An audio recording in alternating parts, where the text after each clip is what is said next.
حضور فرماتے ہیں کہ اللہ نے اپنی رحمت کے 100 حصے کیے، ایک حصہ اللہ نے دنیا پہ نازل فرمایا اس ایک حصے کی برکت سے ماں بچوں سے پیار کرتی، باپ بچوں پر شفقت کرتا ہے،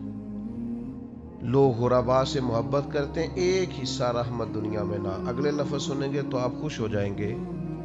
حضور فرماتے ہیں رب نے 99 حصے رحمت کے محفوظ کیے ہیں، قیامت کے دن اپنے بندوں پر فرمائے گا۔ ایک حصہ دنیا میں نازل کیا، جس کے سبب سے یہ جتنا کرم ہے، فضل ہے، رحمت ہے، ایک دوسرے کے بارے میں محبت کے جذبات ہیں، یہ ایک حصہ ایک کرم کے سبب سے۔ درندے بھی اپنے بچوں سے پیار کرتے ہیں، اور دیکھیے کچھ جگہوں پہ ایسا نہیں ہے، مثلا ناگن اپنے بچوں کو کھا جاتی ہے، مچھلی اپنے بچوں کو پہچانتی بھی نہیں۔ تو یہ جو بعض جگہوں پہ ایسا سلسلہ رکھا گیا ہے، یہ باقی جگہوں پہ جو رحمت ہے اس کی نشاندہی ہو جائے، اس کے لیے رکھا گیا کہ تمہیں اندازہ ہو جائے کہیں یہ معاملہ نہیں بھی ہے، اور جہاں ہے وہاں اللہ کا فضل ہے تو ہے۔ آپ غور فرمائیں، بہت ساری جگہوں پہ بہت سارے والدین بھی ایسے ہمیں تاریخ میں ملتے ہیں اور ہمارے ارد گرد پائے جاتے ہیں، بحیثیت باپ ہونے کے بھی اس نے پرواہ ہی نہیں کی کبھی بچوں کی، اس کا اور ذوق ہے۔ تو یہ آپ کے دل میں جو بہت زیادہ پیار ہے بچوں کا، تو یہ سمجھ لیں اللہ نے خاص رحمت فرمائی ہوئی ہے، یہ اس نے خاص کرم کیا۔ پھر چوتھی بات، رحمت الہی کے تعلق سے آپ اس کو سمجھ لیں، پرافٹ ایک بہت بڑی چیز کا نام ہے۔ جس کاروبار میں نفع نہ ہو لوگ اس کو بند کر دیتے ہیں، لمبا عرصہ تک لوگ وہ کاروبار نہیں کرتے جس کاروبار میں خسارہ ہو۔ ایک وقت تک اس کو دیکھا جاتا ہے، جب سمجھ میں آتا ہے کہ یار یہ تو معاملہ جو ہے یہ میری سمجھ میں نہیں آ رہا، تو بڑے سالوں کا چلتا ہوا بزنس بھی لوگ چلتا ہوا کرتے، کہتے نہیں سمجھ میں آ رہا۔ اپنی زندگی کو پلٹ کے دیکھیں کہ زندگی نفع میں ہے، پرافٹ میں ہے یا خسارے میں ہے۔ اللہ نے تو کہا ان الانسان لفی خسر، انسان نقصان میں ہے، خسارے میں۔ تو اللہ جب رحمت کرتا ہے نا، تو پھر یہ جو زندگی ہوتی ہے یہ نفع میں ہو جاتی ہے۔ کس طرح؟ حضور فرماتے ہیں تم ایک گناہ کرتے ہو تو جب تک کرتے نہیں لکھا نہیں جاتا، اور کر لیتے ہو تو ایک ہی لکھا جاتا ہے، اور نیکی کا ارادہ کرتے ہو ابھی کی نہیں، وہ لکھ دیتا ہے۔ اور فرمایا جب کر لیتے ہو تو پھر 10 گنا بڑھا کے لکھتا ہے۔ تمہاری زندگی خسارے میں ہوتی، تم محسوس کرتے کہ ہر جگہ نقصان ہی نقصان ہے، لیکن اس نے رحمت کی ہے، تمہاری زندگی کو نفع والی زندگی بنا دیا، تمہارے اوقات میں برکت کر دی، تمہارے لیے بہت ساری جگہوں پہ آسانیاں کر دی ہیں، پھر اعمال میں برکت کر دی۔ اعمال میں مسلمان ہونے کی نسبت سے اعمال کے اندر اللہ نے برکت کر دی۔ آپ کبھی غور فرمائیں کہ صرف 3 دفعہ سورۃ اخلاص پڑھیں تو پورے قرآن پاک کا ثواب ہے، ایک دفعہ سورہ یاسین پڑھ لیں تو 10 قرآن مجید پڑھنے کا ثواب ہے، آپ ایک دفعہ درود پاک پڑھیں تو 10 رحمتوں کا نزول ہو جاتا ہے۔ تو اللہ تعالیٰ نے اپنی رحمت سے چیزوں کو بڑھا دیا، ان کے اندر اللہ نے اجر کو زیادہ کر دیا، اللہ نے نا ہماری زندگی کے لمحات کو زرخیز کر دیا ہے، کسی کی زمین کو بنجر نہیں رکھا۔ فرمایا تم نیکیاں بوتے رہنا، 10 گنا سے لے کر 700 گنا تک تمہیں اجر دیا جائے گا، جتنی نیت اچھی اتنا اجر اچھا۔ پھر ایک 5ویں بات جو اس تعلق سے بڑی سمجھنے والی ہے اور قابل غور ہے، وہ یہ ہے کہ اللہ تبارک و تعالیٰ نے ایک اور انعام بھی فرمایا، ایک اور کرم بھی اپنے بندوں پہ کیا ہے کہ بعض چھوٹی چھوٹی نیکیوں سے اللہ راضی ہو جاتا ہے۔ بندوں کو منانا خاصا مشکل کام ہے، کافی سارا پروٹوکول دینا پڑتا ہے اور ساری زندگی دینا پڑتا ہے۔ آپ نے 99 دفعہ بات مانی، ایک دفعہ نہیں مانی تو سامنے والا ناراض ہے۔ ساری زندگی آپ کام آئے، ایک دفعہ معذرت کی تو بگڑ جاتا ہے،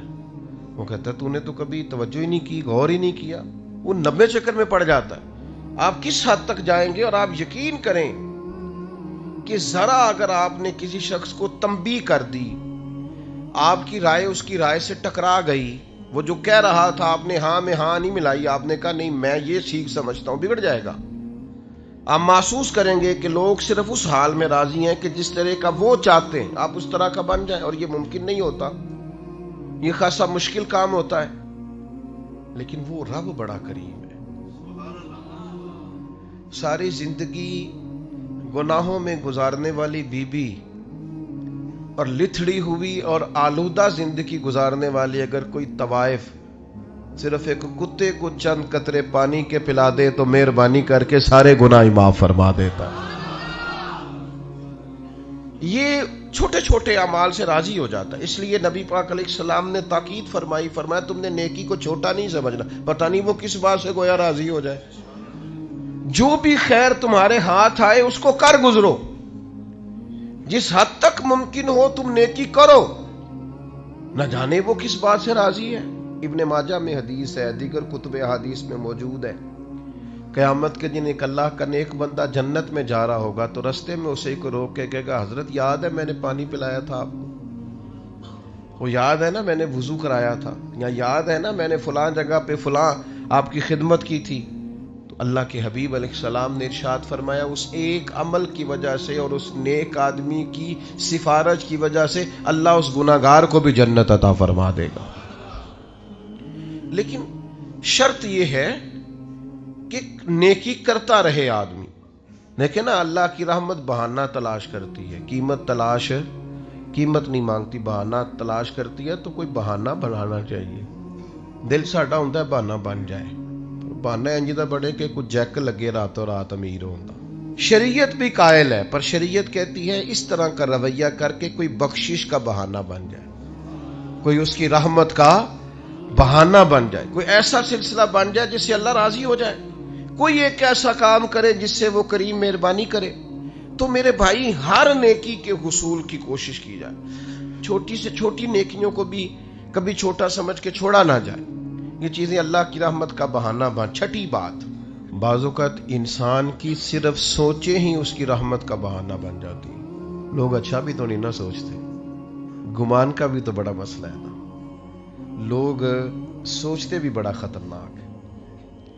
جو سوچیں ہیں نا، اسلام کے اندر باقاعدہ گمان پر پابندی لگائی گئی ہے کہ اجتنبوا کثیرا من الظن ان بعض الظن اثم، تم نے بری سوچ سے، برے گمان سے بچنا ہے، بعض گمان بھی گناہ ہے۔ سوچوں کو لوگ پابند نہیں کرتے، جو طبیعت میں آتا ہے سوچتے ہیں، اور کوئی ثبوت نہیں ہوتا، کوئی دلیل نہیں ہوتی، ان کے پاس کوئی مضبوط بات نہیں ہوتی، بلا وجہ منفی سوچتے اور نہ سوچتے نہیں، خالی گمان کو ہی وہ اپنا نظریہ بنا لیتے ہیں، عمر بھر ذہن بن جاتا ہے کہ ایسا ہی ہے، خالی گمان، کوئی دلیل نہیں، کوئی وجہ نہیں۔ یعنی ابا جی جو ہیں وہ مجھ سے انفرادی سلوک کرتے ہیں، باقی بھائیوں کے ساتھ ان کا سلوک بڑا اچھا ہے، یہ بس ایک دفعہ سوچ لیا پھر اس کو طے کر لیا اور دلیل کوئی نہیں۔ یعنی والد صاحب نے جس سکول میں بھائیوں کو داخل کرایا اس کو بھی اسی سکول میں ہی ہے، انہوں نے جس جگہ جس مکان میں رکھا باقیوں کو ہے اس کو بھی وہیں رکھا ہے، انہوں نے سارے رویے مشترکہ رکھے، لیکن اس کا ذہن بن گیا ہے کہ میرے ساتھ وہ والا پیار نہیں جو باقیوں کے ساتھ، اور پھر اس کو طے کر لیا اور عمر گزار دی اسی بات پر۔ تو گمان کو ٹھیک رکھنا، سوچوں کو ٹھیک رکھنا، نظریات کو پاکیزہ رکھنا، ہمارا جو گمان ہے نا وہ سیٹ نہیں ہوتا۔ ہمارے ملک میں ایک نہ سلسلہ چلتا ہے بدگمانی کا، بے یقینی کا، ٹوٹتی سوچوں کا، بکھرتے خیالات کا، وہ کہہ کے نا کہ ساری دنیا گڑبڑ ہو گئی، تو محسوس ہوتا ہے کوئی بندہ اچھا بچا ہی نہیں، اور نتیجہ یہ نکلتا ہے کہ سوچیں ٹھیک نہیں ہوتی۔ سوچیں ٹھیک ہو جائیں نا، کبھی سوچیں۔ داتا گنج بخش علی حجویری رحمۃ اللہ علیہ نے لکھا ہے کشف المحجوب شریف کے اندر، داتا صاحب فرماتے ہیں کہ ایک شخص پہاڑ پر عبادت کرتا تھا اللہ تعالیٰ کی بنی اسرائیل میں سے، اور بڑا طویل وقت اس نے رب کی عبادت کی، پھر اس سے ایک غلطی ہو گئی، اعتراض کر بیٹھا اللہ کی تخلیق پر کہ یا اللہ یہ پہاڑ نہ بنائے ہوتے تو کیا یہ اچھا ہوتا، معاذ اللہ۔ وہ بے نیاز ہے، ناراض ہو گیا، اپنے اس وقت کے پیغمبر علیہ السلام کو وحی فرمائی کہ اس سے جا کے کہو تو میری تخلیق پہ اعتراض کرتا ہے، تیرا نام نیکوں کی صف سے کاٹ دیا ہے، نافرمانوں کی صف میں لکھ دیا۔ بندہ بڑا انوکھا تھا، اور یہ جو بندے کے اندر جذبات پیدا ہوتے ہیں دراصل یہ بھی توفیق الہی ہوتی ہے۔ جب آ کے اسے کہا نا کہ تیرا نام کاٹ دیا ہے، تو کہنے لگا حضور کاٹنا اور لکھنا چھوڑیے، یہ بتائیے میرے رب نے میرا نام لیا ہے؟ یعنی میرے رب نے میرا نام لیا ہے؟ میں قربان جاؤں، ذرا پھر سے کہنا ایک دفعہ، میرا نام اس نے لیا ہے، میرے رب نے میرا نام لیا۔ اور پھر اس کے آنسو چھم چھم گرے، پھر وہ رویا اور کہنے لگا اس کریم کے حضور عرض کیجئے گا کہ اگر میرے لیے یہ فیصلہ ہو ہی گیا ہے کہ میں نافرمان ہوں، تو پھر میرا وجود اتنا بڑا کر دے کہ دوزخ میں ہی اکیلا پورا ہوں، میرا دل نہیں کرتا رب کا کوئی اور بندہ جہنم میں جائے۔ کبھی یہ گمان دیکھنا، یہ سوچ ایسا ہو تو نہیں نہ سکتا جب تک رب نہ چاہے۔ اس نے عرض کی کہ میرا وجود اتنا بڑا کر دیا جائے کہ میں سارے دوزخ میں پورا آ جاؤں، اللہ کا کوئی اور بندہ سزا نہ پائے۔ وہیں کھڑے تھے اللہ کے پیغمبر، پھر سے وہی آئی، کہا اسے کہو میں راضی ہو گیا ہوں، اسے کہو میں نے اسے معاف کر دیا، اسے کہہ دو میں نے اس کے لیے جنت کا فیصلہ کر دیا، اور اسے کہہ دو قیامت میں یہ جس جس کی سفارش کرے گا میں ان سب کو بھی جنت عطا کر دوں گا۔ لیکن شرط یہ ہے کہ سوچے تو ٹھیک ہو، گمان تو ٹھیک ہو، ارادے تو ٹھیک ہوں۔ لیکن وہ جیسے میں نے شروع میں عرض کیا نا، ہمارے زمانہ تیز لوگوں کا زمانہ،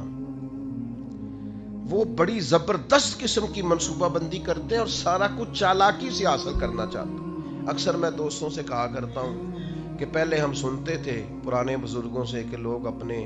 دوسروں کو شیشے میں اتار لیتے ہیں، تو یہ جو ہمارا زمانہ ہے اب تو شیشہ نہیں، اب تو لوگ شیشی میں بھی اتار لیتے ہیں، چھوٹی سی شیشی میں اتار لیتے ہیں، پتہ ہی نہیں چلتا۔ ایسی زبردست قسم کی لوگ بات سناتے ہیں کہ وہ سمجھ میں نہیں آتی، اور وہ سمجھتے ہیں کہ شاید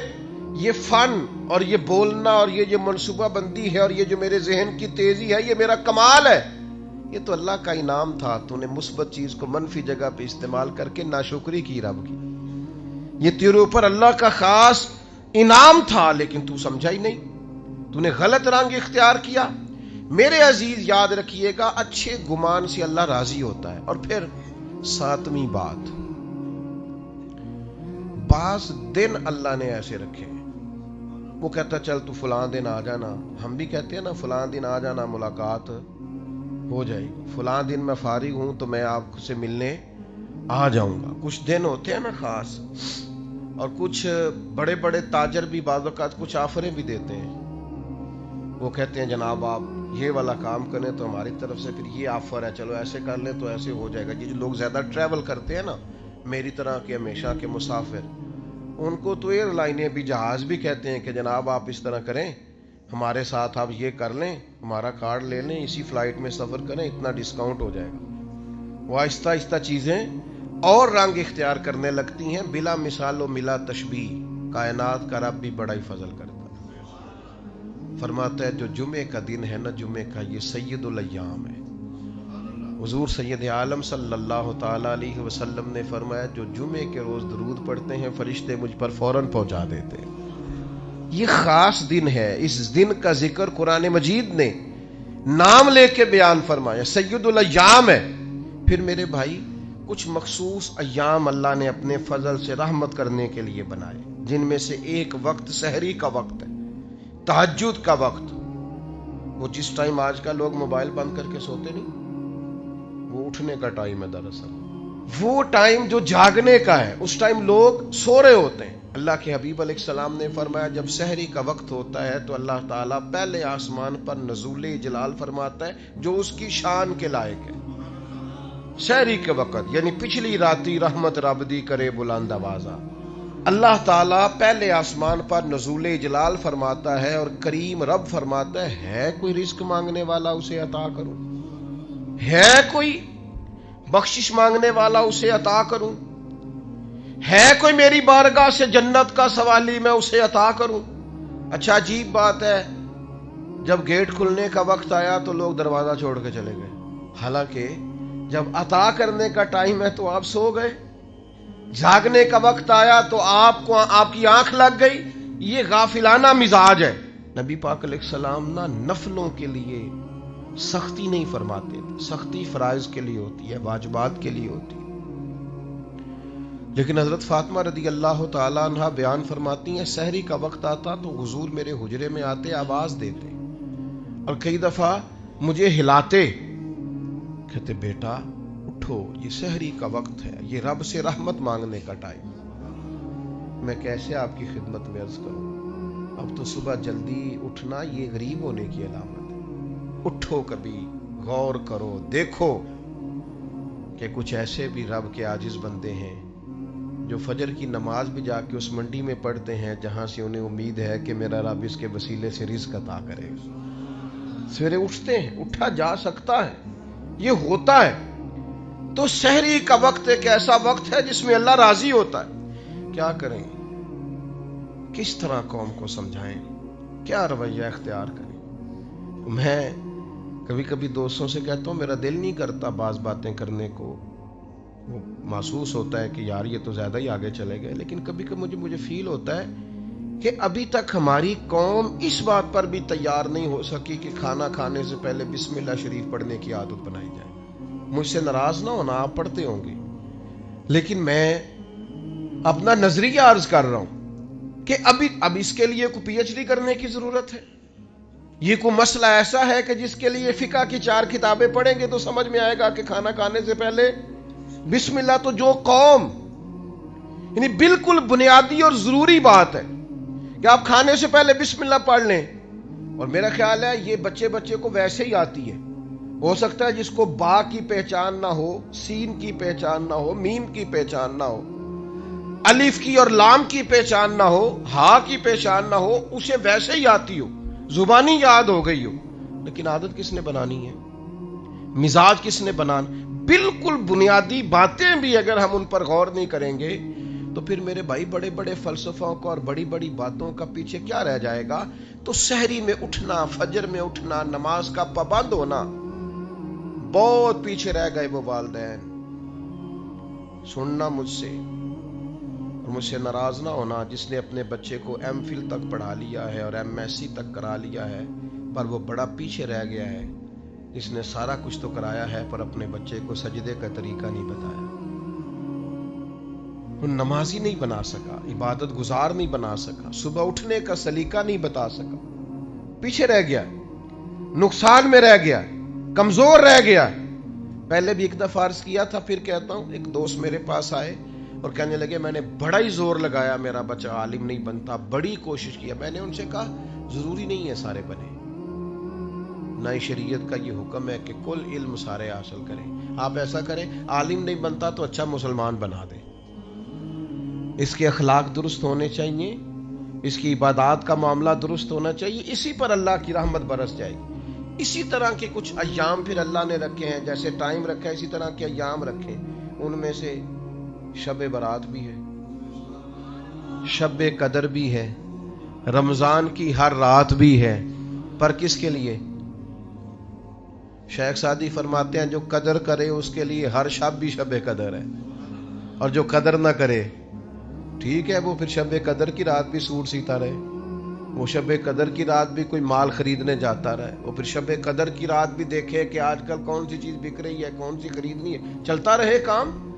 اگر قدر کرے گا تو ہر شب شب قدر ہے، اور اگر قدر نہ کرے تو جتنی مرضی شب قدر گزر جائے، یہ تو قدر والوں کے لیے۔ آپ اس کو سمجھ لیں، اس پر غور کر لیں کہ اللہ نے وقت دیا ہے کہ آ جا رحمت برسے گی، تو شب برات پہ آ جا کرم ہو جائے گا، یہ نہیں آیا سویا ہوا ہے، آ جا شب قدر کی رات کرم ہو جائے گا، نہیں آیا سویا ہوا ہے۔ وہ تو کہتا ہے کتب ربکم علی نفسہ الرحمہ، تیرے رب نے اپنے ذمہ کرم پر رحمت کو خاص کر لیا ہے، پر آ تو صحیح نا۔ حدیث سنو مزہ آئے گا،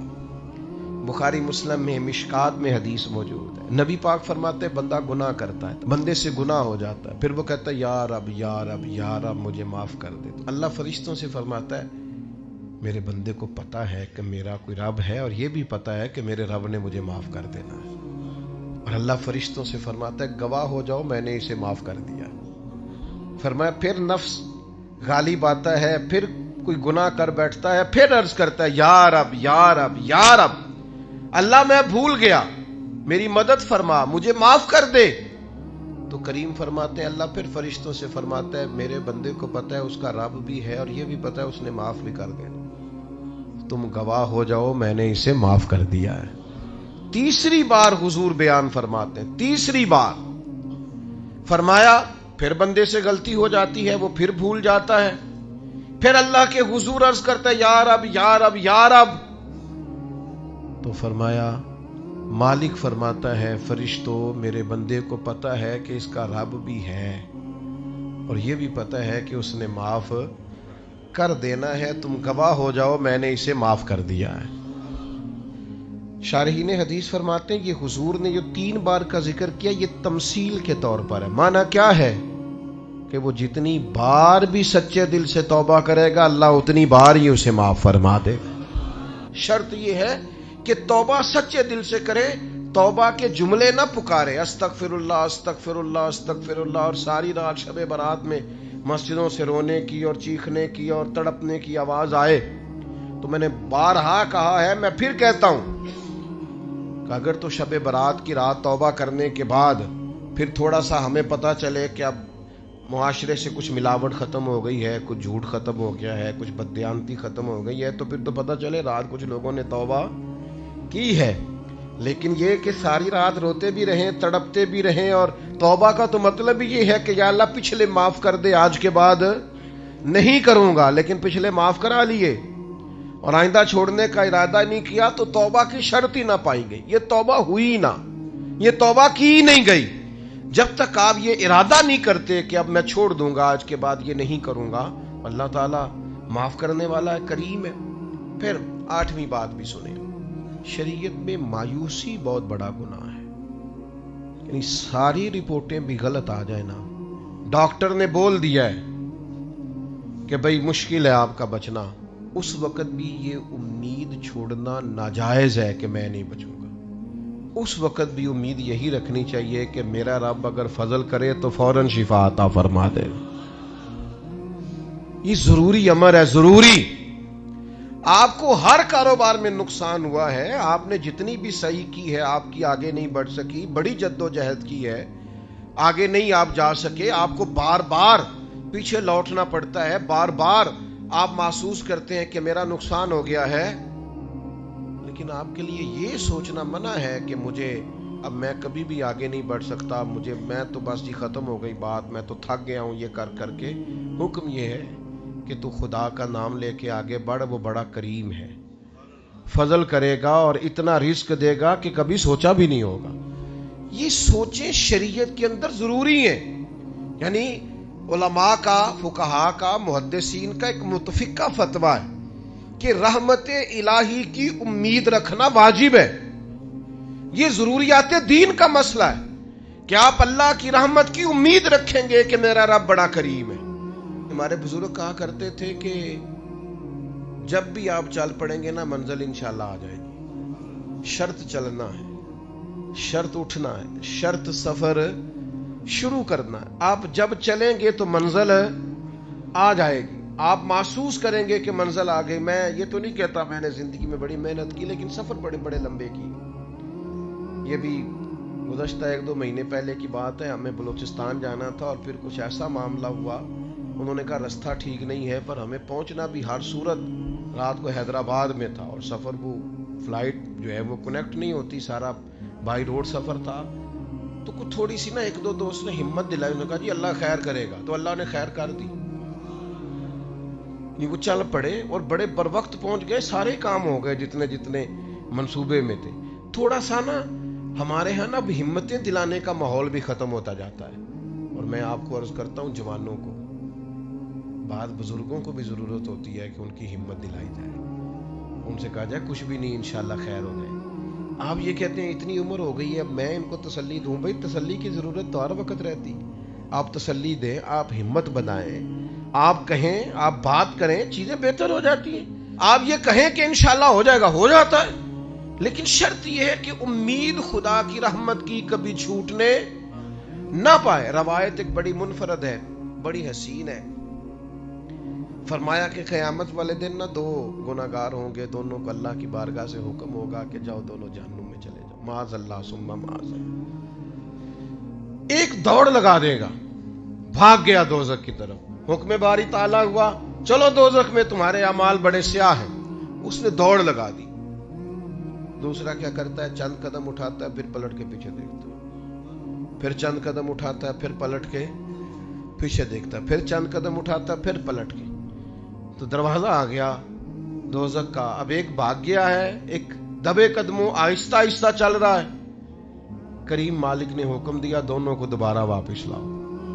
اللہ اکبر۔ اللہ نے دونوں بندوں کو بلا لیا اور بلا کر کے فرمایا ہاں بھائی تو بڑا دوڑ کے گیا دوزخ کی طرف، کیوں گیا ہے؟ اللہ دلوں کے حال جانتا ہے نا، انہ علیم بذات الصدور،